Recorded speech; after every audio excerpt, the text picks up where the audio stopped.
वंदे अहं श्रीगुरु श्रीयुतपदकमलं श्रीगुरून् वैष्णवांश श्रीरूपं सग्रजातं सहगण रघुनाथान्वितं तं सजीवं साद्वैतं सवधूतं परिजनसहितं कृष्णचैतन्यदेवं श्रीराधाकृष्णपादान् सहगण ललिता श्रीविशाखान्वितंश्च नमो विष्णुपादाय भगवते प्रियात्मने भक्तिकेवलपृष्ठाय गुरुवर्गोनुगामिने भक्ति सुंदर सन्यासी नामिने भक्ति रूपिणे गौड़ी और शास्त्र गौरांग ख्याति प्रकाशकी আপনারা আস্বাদন করছেন ধারাবাহিক গৌর কথা।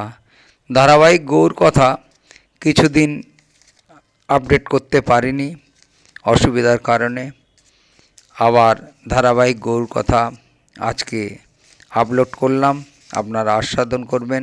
হরে কৃষ্ণ। বাড়ি ফিরে গিয়ে অদ্বৈত উল্টো সুর ধরল। বিশ্বম্বর যাই বলুক, জ্ঞান চর্চা ত্যাগ করা যায় না। জ্ঞানই সর্বশক্তি। ঘরে ধন হারিয়ে বনে গিয়ে খোঁজার কোনো মানে নেই। জ্ঞানহারা নিত্য গীত আবার কি ধর্ম? ভক্তি যদি দর্পণ হয়, জ্ঞান হচ্ছে চক্ষু। যদি চক্ষুই না থাকে, দর্পণে কোন ফল? যোগ বাশিষ্ঠ ব্যাখ্যা করতে বসল অদ্বৈত। আদ্যপান্ত শাস্ত্র পাঠ করে বুঝলাম জ্ঞানই মূল কথা। বাইরে এই আড়ম্বরের অর্থ কী তা শুধু অদ্বৈতই জানে। বিশ্বম্বরকে ক্রুদ্ধ করতে হবে, শাস্তি নিতে হবে তার থেকে। যখন দেখবে আমি আর ভক্তি মানছি না, প্রভু আমাকে চুলের মুঠি ধরে শাসন করবে। কেন দণ্ডের কি প্রয়োজন? অদ্বৈত কাঁদতে বসল। ও আমার চরণের ধুলি নেয় কেন? ও মহাবলী, গায়ের জোরে পারি না ওর সঙ্গে। ও জোর করে আমার পা চেপে ধরে, কোথাও আমার উপর প্রভুত্ব করবে তা না, ও আমার সেবা করবে। এ কি বিড়ম্বনা! তাই আমি ওকে ক্রুদ্ধ করব স্থির করেছি। ওর হাত থেকে দণ্ড নেব। প্রভুর দণ্ড পেলে আমার দেহ পবিত্র হবে। চলো শান্তিপুর যাই। নিমাই বললে নিতাইকে, চলো। পথে যেতে যেতে ললিতপুর গ্রামের কাছে থামলো দুজনে। একটা বাড়ি দেখা যাচ্ছে। নিমাই জিজ্ঞেস করলে, এটা কার বাড়ি? এক সন্ন্যাসীর, বলল নিতাই। চলো সন্ন্যাসী দর্শন করি। নিমাই বাড়িতে ঢুকে সন্ন্যাসীকে প্রণাম করল।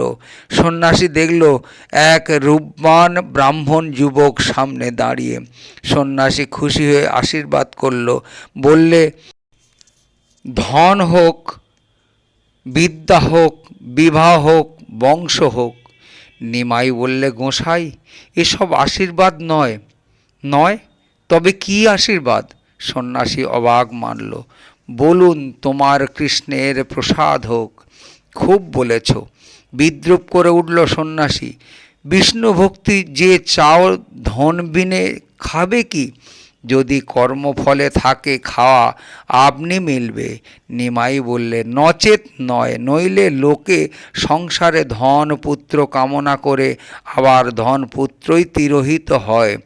আর কেউ তো রোগ জ্বর কামনা করে না, তবু তা কেন উপস্থিত হয়? শরীরে যা হাতে পেলেও চলে যায় না, চাইলেও এসে দুঃখ দেয়, সেসব পার্থিব। আমার লোভ নেই। আপনি শুধু বলুন, আমার কৃষ্ণের মতি হোক। কৃষ্ণ ভক্তি ছাড়া কিছু নেই বর চাইবার। সন্ন্যাসী ক্ষেপে গেল। আমি কাশী, গয়া, অযোধ্যা, মথুরা করলাম, আর এক দুধের শিশু কিনা আমাকে ধর্ম শেখায়? নিতাই বললে, না না, আপনার সঙ্গে এই শিশুর তুলনা কি? আপনি এই অবোধকে মার্জনা করুন। শ্লাঘা শুনে সন্ন্যাসী তুষ্ট হল। নিতাই বললে, বিশেষ কাজে চলেছি পদব্রজে। যদি কিছু খাবার দেন, স্নান করে পথে খেয়ে নেব দুজনে। বেশ তো, এইখানেই স্নান করো, ভোজন করো, স্নিগ্ধ তৃপ্ত হও। গঙ্গায় স্নান করে দুই বন্ধু ফলাহারে বসল। দুধের সঙ্গে আম কাঁঠাল মেখে খেল ভর পেট। তোমাদের মতো এমনি অতিথি কোথায় পাবো? নিতাইকে লক্ষ্য করল সন্ন্যাসী, বললে কিছু আনন্দ আনবো। কেন ওদের বিরক্ত করছো? সন্ন্যাসীর স্ত্রী অন্তঃপুর থেকে বাধা দিল, ওদেরকে খেতে দাও। নিমাই নিতাইকে চুপি চুপি জিজ্ঞেস করল, আনন্দ কি? মদ। বিষ্ণু বিষ্ণু। নিমাই আচমন করল, মনে হচ্ছে সন্ন্যাসী বামাচারী, যাকে বলে গৃহস্থ সন্ন্যাসী। সঙ্গে সঙ্গে নিমাই ছুট দিল, গঙ্গায় ঝাঁপ দিয়ে পড়ল, দ্রুত পায়ে অনুসরণ করল নিতাই। গঙ্গায় ভাসতে ভাসতে চলল যাই শান্তিপুর। নিমাই বললে, নাড়া আবার জীবকে জ্ঞান শিক্ষা দিচ্ছে, এই আমাকে শয়ন থেকে তুলে আনলো, আর ওই কিনা এখন ভক্তি লুকিয়ে রেখে জ্ঞানের সুখ্যাতি করছে। দাঁড়াও, ওকে আজ চরম জ্ঞান শিক্ষা দেব। নিমাই তর্জন গর্জন করে আর মনে মনে হাসে নিত্যানন্দ। সিক্ত বস্ত্রে দুজনে অদ্বৈতের ঘরে এসে উপস্থিত হলো। আরে এ যে বিশ্বম্বর! মহৎ তেজে দিক বিদিক আলো হয়ে উঠল। সকলে ভয় পেল। হরিদাস ছুটে এসে চরণে পড়ল। অদ্বৈতের ছেলে অচ্যুত প্রণত হলো। অদ্বৈতের গৃহিণী ভীত এস্ত মুখে দাঁড়িয়ে রইল এক পাশে। কিন্তু অদ্বৈতের চাঞ্চল্য নেই। সে ছাত্রদের নিয়ে যেমন কে তেমন জ্ঞান চর্চা করতে লাগলো। হ্যারে নাড়া, গর্জে উঠল নিমাই, জ্ঞান আর ভক্তির মধ্যে বড় কে? কে না জানে। নির্লিপ্ত মুখে বললে অদ্বৈত, জ্ঞান বড়, বিনা জ্ঞানে ভক্তিতে কি হবে? অদ্বৈত বলয়ে সর্বকাল বড় জ্ঞান, যার জ্ঞান নাহি তার ভক্তিতে কি কাম। কি বললে? জ্ঞান বড়? নিমাই অদ্বৈতকে সবলে ধরে তুলে উঠোনে ছুঁড়ে ফেলে দিল। তারপর দু হাতে প্রহার করতে শুরু করল।